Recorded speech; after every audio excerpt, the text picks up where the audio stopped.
안녕하세요. 오늘은 우리 귀에 좋은 영양소 4가지와 그 음식들에 대해서 간단히 살펴보겠습니다. 그런데 그 전에 먼저 말씀드리고 싶은 것은 우리 청력을 보호하는 가장 중요한 방법은 과도한 소음에 지속적으로 노출되지 않도록 평소에 잘 보호하는 것입니다. 그 다음에 과도한 스트레스를 받지 않도록 노력한다거나 혹은 우리 귀에 좋은 영양소들을 섭취해 주는 것이 될 것입니다. 그러면 우리 귀에 좋은 영양소 4가지에는 어떤 것이 있는지 살펴볼까요? 첫 번째 영양소는 엽산입니다. 엽산은 비타민 B군에 속하는 수용성 비타민입니다. 엽산은 주로 세포 분열과 성장에 중요한 영양소로 알려져 있습니다. 최근에 한 의학 전문 저널에서는 노화로 인한 청력의 저하나 손실은 엽산의 수치가 낮은 것이 영향을 미친다고 알려줍니다. 이 논문을 실은 의학 연구팀은 60세 이상의 건강한 남녀 126명을 대상으로 실험을 했습니다. 그 실험은 혈중 엽산 농도와 청력 상태의 상관관계를 살펴보는 것이었습니다. 결과를 보니까 청력이 정상인 사람들은 평균적으로 혈중 엽산 농도가 426.3 나노몰 퍼 리터였습니다. 그런데 청력에 좀 손실이 있는 사람들은 평균적으로 혈중 엽산 농도가 279.14 나노몰 퍼 리터 정도였다고 합니다. 차이가 확연히 나죠. 그래서 엽산의 역할은 청력 기능에 중요한 역할을 한다는 것이 분명해졌습니다. 그러면 엽산은 어떤 음식에 많이 들어있을까요? 엽산의 엽자는 나뭇잎 같은 잎을 가리킵니다. 침엽수, 활엽수, 낙엽이라고 할 때의 엽자와 같은 의미입니다. 그래서 녹색잎 채소에 주로 함유되어 있는 영양소이기 때문에 그렇습니다.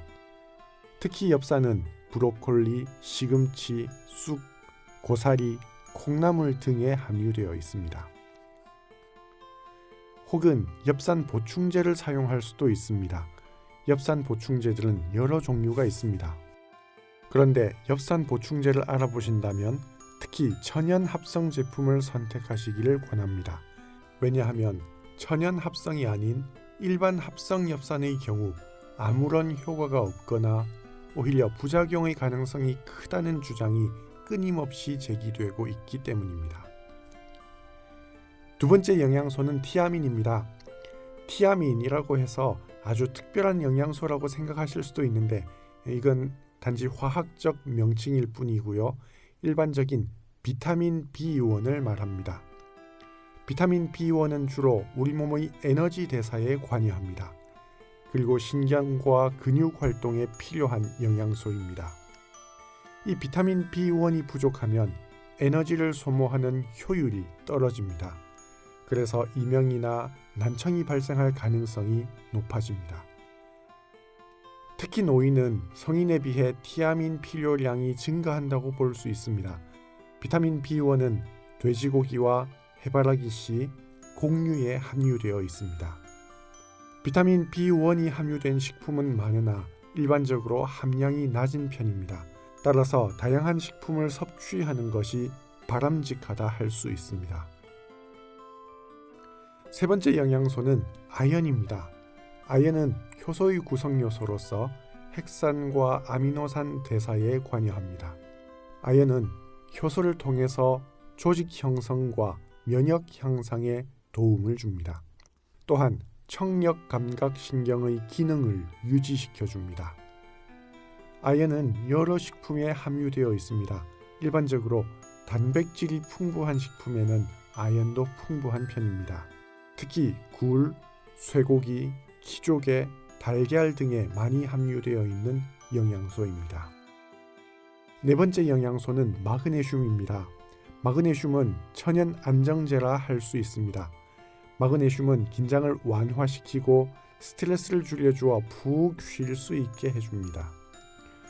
이명이나 돌발성 난청 등 귀 관련 질환은 스트레스나 수면 장애로 인한 면역 저하가 원인인 경우가 많습니다. 그러므로 마그네슘을 충분히 섭취해주고 편안한 휴식을 통해 체력을 보호하는 것이 귀 건강의 한 가지 방법입니다. 마그네슘은 멸치와 함께 아몬드, 호두 등에 다량 함유되어 있습니다. 네, 이렇게 우리 귀를 보호하기 위해 직접적으로 혹은 간접적으로 노력을 기울이는 것은 그만한 가치가 있습니다. 우리의 청각은 소중한 감각이기 때문입니다. 오늘 이 영상이 우리의 건강을 보호하는데 조금이나마 도움이 되기를 바랍니다. 혹시 보청기 착용을 고려하고 있는 중이시라면 김해유럽 보청기 센터에 연락해 주시기 바랍니다. 친절하게 상담해 드리겠습니다. 고맙습니다.